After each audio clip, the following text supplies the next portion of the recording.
And the writer assures the Hebrews living in the land that it's not the blood of goats and bulls offered on Yom Kippur for the sins of people that made them truly clean, but what made them truly clean is the blood of Messiah. And look at how he states it now. This is important. Look at how he states it.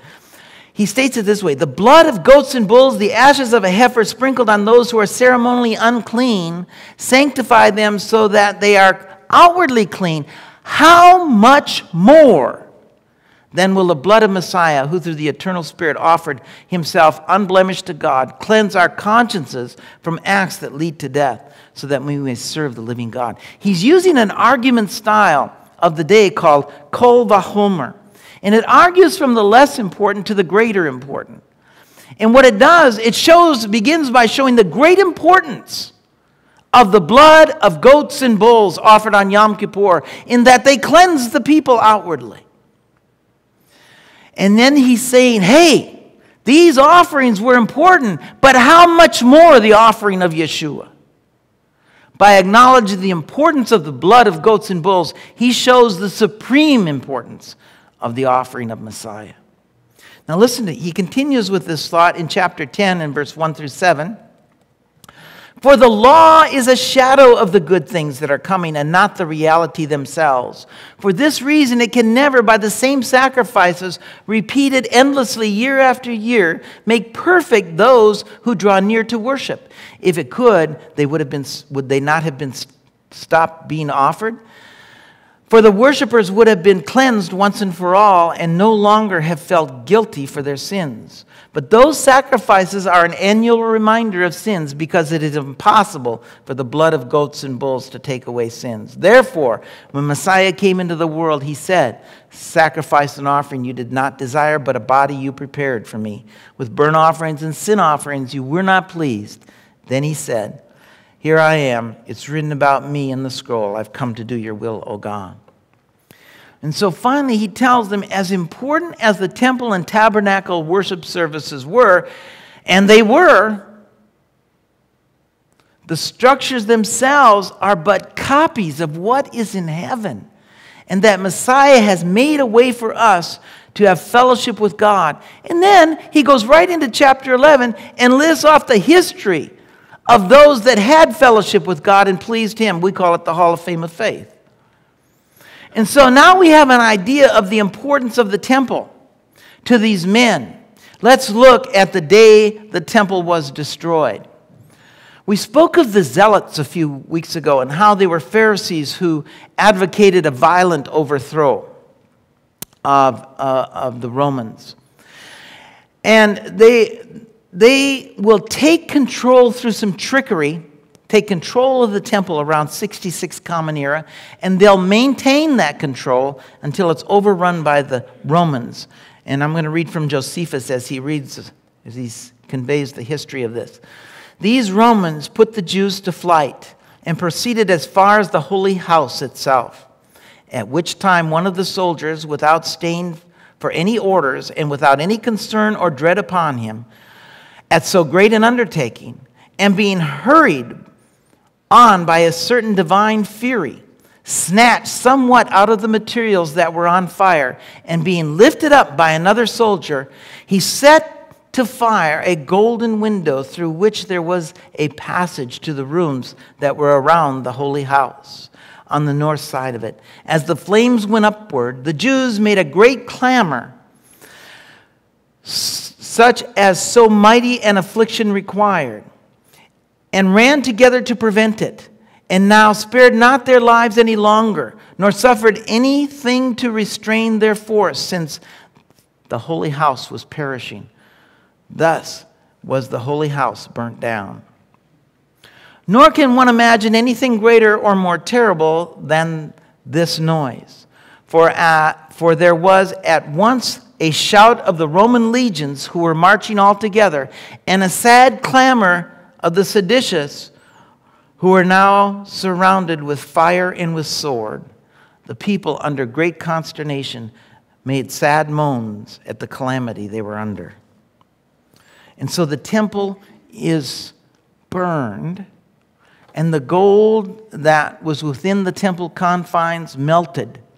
And I want to read a tradition about the stones. We find this tradition. I couldn't find the actual tradition, but I did find a paraphrase in another book by Ray C. Stedman, and this is what happened, or what tradition says. There were great quantities of gold and silver, which had been placed in the temple for safekeeping. This melted down and ran between the rocks and into the cracks of the stones. And when the soldiers captured the temple area, in their greed to obtain this gold and silver, they took long bars and pried the massive stones. Thus, quite literally, not one stone was left standing on another. The temple itself was totally destroyed, though a wall supporting the area upon which the temple was built was partially left intact. A portion of it remains to this day, called the Western Wall.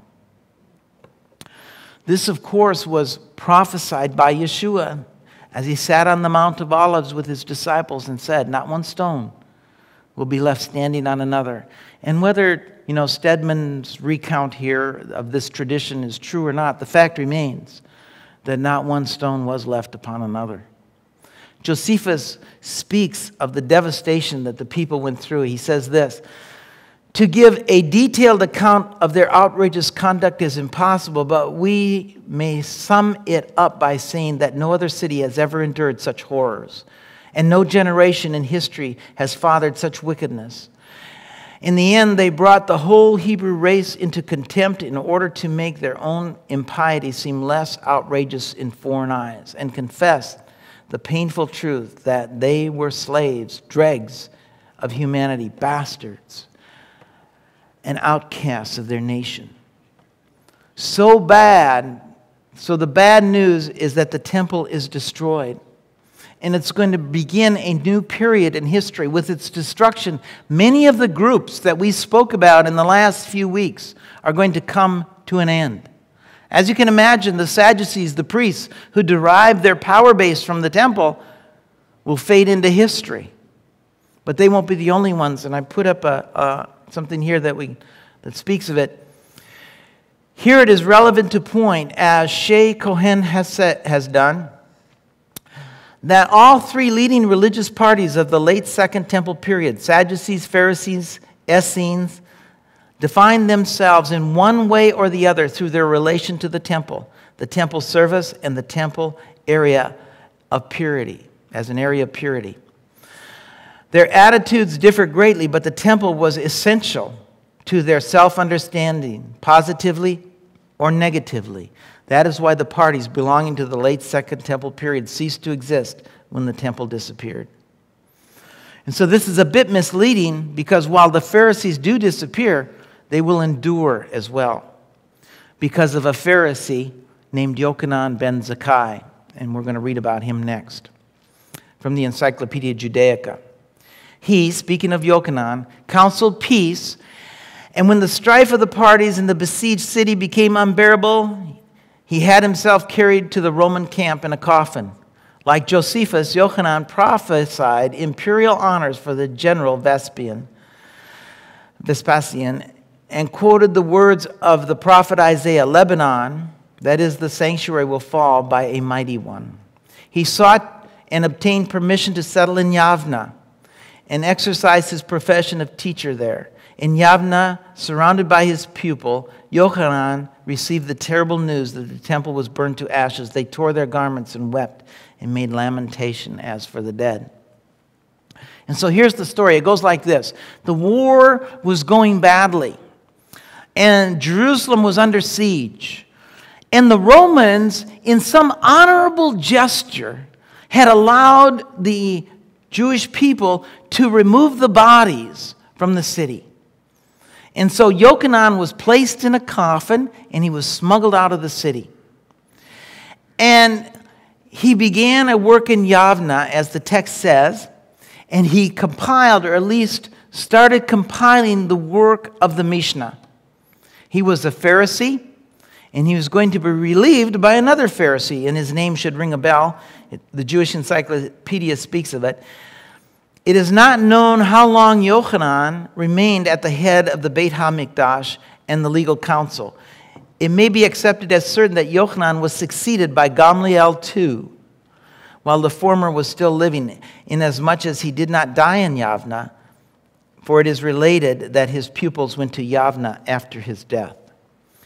And so here's the thing that I want you to see, is the Pharisees live on in the form of rabbinic Judaism. And the additions to the laws did not cease with just the compilation of the Mishnah. A greater body of work called the Talmud will begin after this. Listen to what Garson says in his book, In the Shadow of the Temple. What we have to assume is that Judaism of the rabbis after AD 70 was a direct and unbroken continuation of the Judaism of the Pharisees before AD 70. For a long time, this was established scholarly opinion. What happened to the normative Judaism around the year 70 was mainly a change of label. Pharisaic became rabbinic. But in the terms of theological content, the two were more or less identical. You could think of it as water running through a channel from the distance from the Maccabees to 70 AD. The channel was called Pharisaic. From AD 70 onwards, the name changed to rabbinic, but it was the same water flowing through the same channel.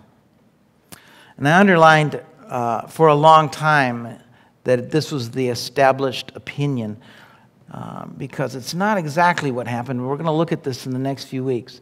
But there's another group that survives besides the Pharisees. And the other group that survives was the sect of the Nazarenes. And after the destruction of the temple, many of the congregations in the diaspora are going to begin to change. Not so much the Nazarenes, who, except for the loss of the temple, will remain much the same. But the congregations in the diaspora, not so much. For the lives of the early believers, with the death of many of the apostles before the destruction of the temple, which we've spoken of previously, remember the death of James, Peter, Paul, all happened before this event. And then with the loss of the temple and the dispersion of the Jews, the focal point of the disciples outside the land of Israel is going to increasingly change and no longer be Jerusalem. The good news is that the disciples who were in Jerusalem at the time of the destruction of the temple flee. They had had this warning from Yeshua. In Luke chapter 21, Yeshua had told them this: when you see Jerusalem being surrounded by armies, you will know that its desolation is near. Then let those who are in Judea flee to the mountains. Let those in the city get out, and let those in the country not enter the city. For this is the time of the punishment in fulfillment of all that is written. How dreadful it will be in those days for pregnant women and nursing mothers. There will be great distress in the land and wrath against this people. They will fall by the sword and will be taken prisoners to all nations, and Jerusalem will be trampled on by the Gentiles until the times of the Gentiles are fulfilled. And so the disciples were warned and they flee. And we get this recorded for us in the ecclesiastical history. It reads this way: Eusebius, one of the early church fathers, wrote, the whole body, however, of the church in Jerusalem, having been commanded by divine revelation given to men of approved piety, there before the war, removed from the city and dwelt at a certain town beyond the Jordan called Pella. Here, those that believed in Messiah, having removed from Jerusalem as if holy men, entirely abandoned the royal city itself and the whole land of Judea. And we get confirmation of this by Josephus. He says this in the book of the Wars: after this calamity had befallen Cestius, many of the most eminent Jews swam from the city as from a ship when it's going down to sink. And so the temple is destroyed. The disciples, for the most part, are spared because of the words of Yeshua. And then after the destruction of the temple, we have two groups emerge. And I'm going to read another lengthy section from this book, The Temple, In the Shadow of the Temple. Another story about the escape from Jerusalem. The escape from Jerusalem to Pella in the Transjordan by the community of believers in Yeshua. According to Eusebius, they had been warned before the outbreak of war by a prophecy and had heeded the prophecy by fleeing to Pella. Thus, to remain for a while on this level of history charged with symbols, two faith systems, two ways of life, two religions, and two only escaped from the destruction. Intact with the future of rabbinic Judaism and the Christian community. This way of reading the two stories of escape corresponds to a traditional point of view, which for a long time held sway in the New Testament scholarship. With one additional assumption, we have the traditional theory complete. And so, as we'll read in a moment, traditional Christian and Jewish scholarship would have us believe that the disciples and the Jewish people, because of differing beliefs, went their own ways. But as we're going to see next, in the next few weeks, that is not so much true. Listen to what he goes on to say. In Jewish studies, this picture resulted in descriptions of Judaism in which statements ascribed to Jewish sages within the period of approximately 200 BC to AD 200 were synthesized into a coherent system. In New Testament studies, the result was that when Yeshua debated the Pharisees in the Gospels, he was thought to debate with the representatives of Judaism as a whole. According to this perspective, Yeshua himself began the debate between Christianity and Judaism. And it was continued by all of his followers and disciples. Right from the beginning, Christianity and Judaism were two clearly distinct entities. One represented by Jesus and his disciples, the other by the Pharisees. Now pay attention to this part. The impact of this way of looking at first century Jewish and Christian history has been enormous. And it's still felt in New Testament scholarship. There is no doubt, however, that a basic change of this paradigm is taking place. And so this is what we have been taught, because history belongs to the victors. And as we're going to see, the victory comes in the hands of Rome and also the rabbis. But enough shreds of history remain that in the next few weeks we can put together something quite a bit different. A different version. Than the versions brought forth by the Roman church and the rabbis would have us believe. We're going to see a different congregation, a different group of disciples who retained everything that they had been taught by the original disciples and Yeshua. Jerusalem will lay desolate for 60 years, but a Jewish presence will remain in the land. And with the destruction of the temple, as you might have already figured out, the synagogue is going to become of greater importance. And I want to read again from the shadow of the temple because it gives us some important information about this early synagogue. The synagogue, there's a synagogue that will be built in the shadow of the temple in Jerusalem. And this is what it speaks of. Theodotus, the son of Vetenus, restored this synagogue for the reading of Torah, the study of the commandments, the hostel and the rooms, and the ritual baths for needy travelers from foreign lands. The foundations of the synagogue were laid by his fathers. So the thing I want you to get out of this first part is that the synagogues were much more than places of worship. In fact, they weren't so much places of worship in the traditional sense. The worship, as we spoke of earlier, in the temple consisted of offerings, prayers, and psalms that were sung in the temple. The prayers are going to continue thanks to the work of Yochanan ben Zakkai, but with no temple, the offerings, of course, will not. The synagogue is going to be a Beit Midrash, or in English, a house of study, a house of reading the Torah. Because of Ben Zakkai, it will be a house of the study of oral Torah as well. Notice that it's a hostel for travelers. It's like a hotel. And because of the emphasis on ritual purity, you'll see that they have ritual baths as well in the synagogue. Let's read on a little bit more about this. A synagogue could hardly be restored in Jerusalem after the Bar Kokhba War, which we'll talk about in a minute, which occurred 132 to 135, which means that the restoration had to take place before that, before 135. And since the synagogue was founded by his grandfather, or even earlier, it must have been in existence in the 1st century AD, probably in the late 1st century. Vetenus is a Latin name, and possibly Theodotus' family were Jews who immigrated to Jerusalem from Rome. Some scholars have suggested they were former slaves who settled in Jerusalem after gaining their freedom. If this is the case, thus this synagogue may be the synagogue of the freedmen mentioned in Acts. However, the lack of physical evidence makes this no more than an attractive hypothesis. The inscription and the synagogue and the people it tells about opens a window into the piety and mentality of the diaspora Jews in Jerusalem. Okay, so the other thing that this article does, is it opens a door for us to look at the next major blow for Judaism and for the Nazarenes and the believers in the diaspora as well. And it was mentioned in this article, the Bar Kokhba revolt.